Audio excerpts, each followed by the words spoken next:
Hi friends. I was looking through some of a list of things you're going to be learning this year in third grade, and one of them was you're going to be learning about the indigenous people of North America. And that indigenous means the people that lived here before anyone came over here on ships from Europe, like before Columbus came.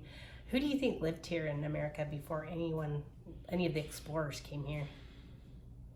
If you said the Native Americans, you're right. So today we're going to learn a little bit about the Great Plains of North America, and one of the animals that lived here, and there were a lot of them, and they're big.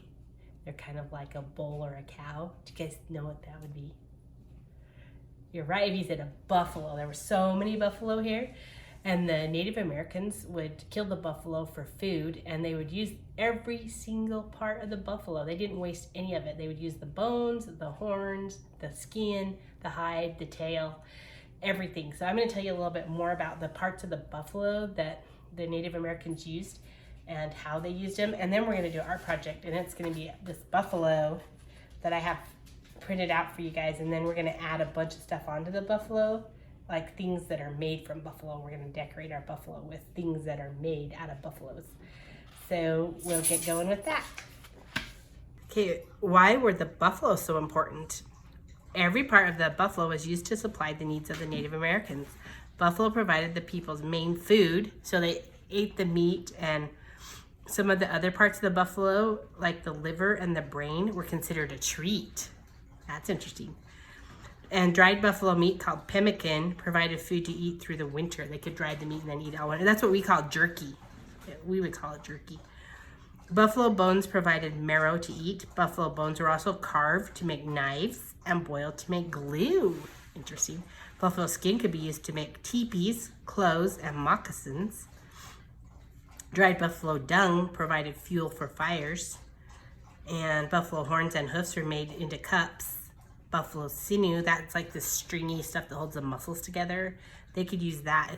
It's almost like string, so they used it for their bows and arrows and thread. Buffalo fat was used as soap, and the rough tongue of a buffalo could be used as a hairbrush. I thought that was pretty interesting. And the tail of a buffalo could be used as a fly swatter. So here's some things made from buffalo hide. This is a beautiful dress that is made from buffalo skin, and a buffalo coat, and teepees were made from their buffalo hide, and a bow and arrow. The sinew would make the string on the arrow, and they'd use it around this part. And these are some tools made from buffalo bones, and like a tomahawk that could be made from the bones and the jawbone of the buffalo. And this is the meat, that's like jerky, that they call pemmican, and that's the dried buffalo meat. Drums, moccasins. This is the buffalo tail that they said they could use as a fly swatter to swat the flies away in the summer. And here's a buffalo horn that's made into a water, like they can haul water in it. It's hollow. So there's lots of things that they used the buffalo for. So today for the project, I'm going to give you guys a picture like this, and it has lots of items on here that are made out of buffalo hide, buffalo bones, buffalo horns, all that stuff. So you need a picture of the buffalo on this light brown paper, and then we're going to glue it onto the dark brown paper. So after you get this, the first thing I want you to do is just rip around this buffalo. Like, go kind of carefully, hold your finger on your shoulder, just kind of tear it. It gives it more of a look of leather or buffalo hide if it has this rough edge on it. I'm just gonna follow this with my hand. So I don't want to rip my buffalo, I just want to rip around my buffalo. Ooh, that was Sky's tail. It's okay though. Make the edges kind of jaggedy, that looks cool. If you cut it, it won't look as cool. I like it better when it has a rough ripped edge on it. That's if you really want to cut it. So once you have that torn out, you're just going to put glue on it and glue it onto this brown paper.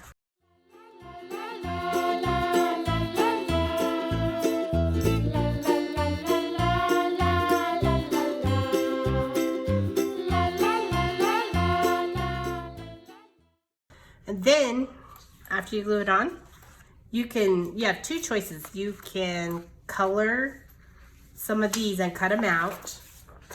I started coloring some of these, and then I'm going to cut them out and glue them onto my buffalo.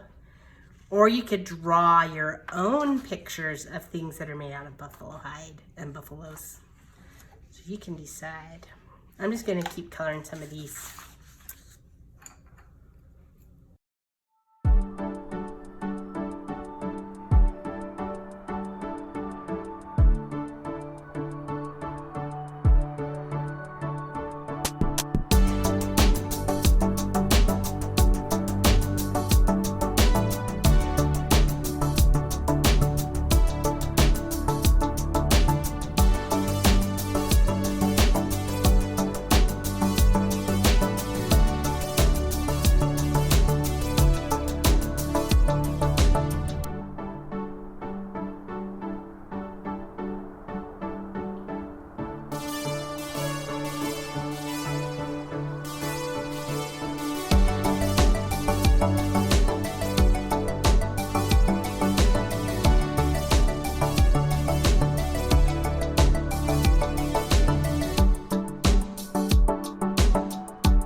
Okay, friends, I got my buffalo decorated, and there's a lot of things on this paper that you can use. If you want to use any of this, I thought these borders were kind of cool, or the bows and arrows. You could cut those out and glue them around the buffalo too. But I would say to pick at least, probably at least 5 or 6 things you're going to put on your buffalo. I put more than that. I put 1, 2, 3, 4, 5, 6, 7, but I would say between 5 and 7. And then if you want to put more things around your buffalo, you could color your buffalo. If you want to color your buffalo more than I did, I just colored the edges. You can do it however you want. You want to decorate it. But I hope you guys had fun learning about the buffalo and all the great things that can be made from buffalo, and the people of the plains, the Great Plains of North America. We'll talk to you next time.